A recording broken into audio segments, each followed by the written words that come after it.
সুধী দর্শক মণ্ডলী, কামাল ভাই দেখতে পাচ্ছেন যে কিভাবে দানাদার খাদ্য খাওয়ায়। প্রথমে ওনার আশির ভিতরে যে মিশ্রিত করা ছোলায় উনি পিসাই করছে এবং কিছু খেসারি আছে এবং গম আছে। পিসাই করার পরে আপনার ওর সাথে এবং যে আপনার ছাল, গমের ছালটা দেয়।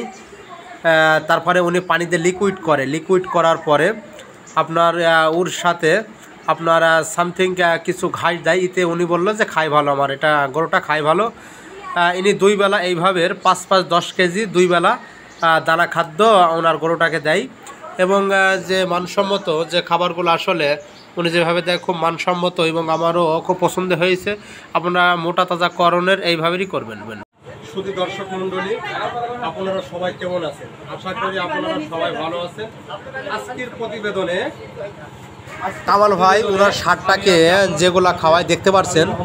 প্রথমে দিল আপনার ছোলাটা পিসাই করা, তারপরে খেসারি পিসাই করা এবং গম পিসাই করা এবং ছাল আছে পুরা পিসাই করে নিয়ে এবং তিনি এরপরে ছালও দিলেন। তারপরে পানি দিবেন, পানি দিয়ে ওনার যে কথাগুলো বললো পানি দেওয়ার পরে উনি লিকুইড করে ফেলে।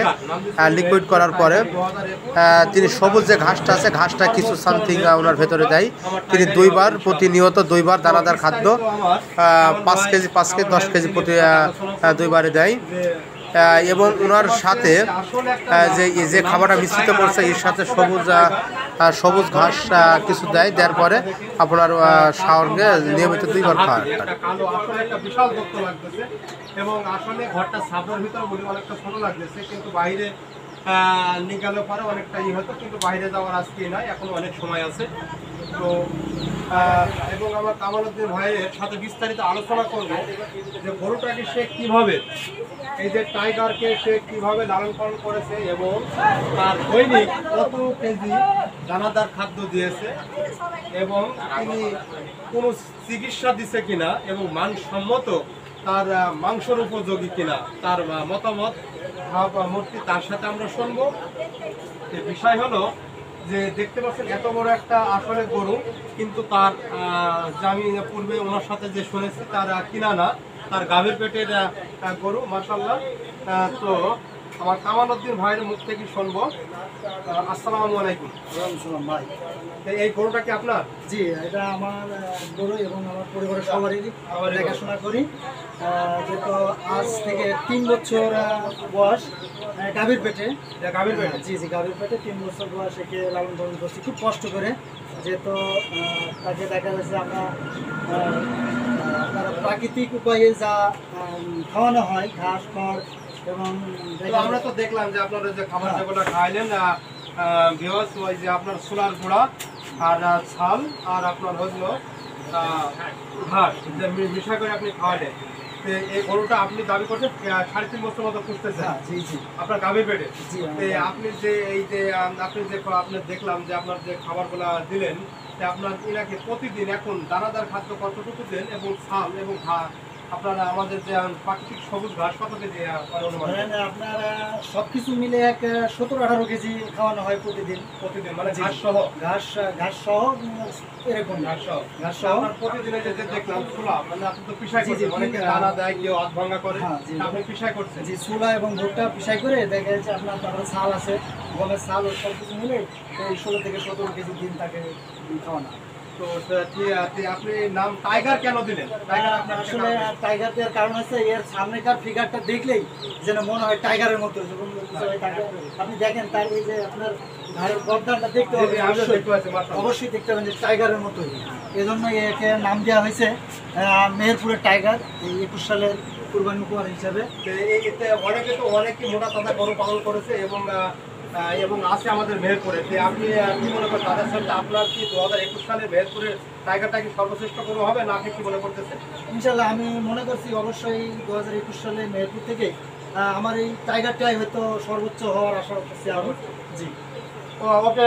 শুধু দর্শক মণ্ডলী দেখতে পাচ্ছেন কামালউদ্দিন ভাই কিন্তু তিনি বলতেছেন মেহেরপুর থেকে তিনি আশাবাদী যে আমার টাইগারটা সর্বোচ্চ মেহেরপুরের 2021 সালের টাইগারটা আমার সর্বোচ্চ গরু হবে এবং তিনি দাবি করতেছে।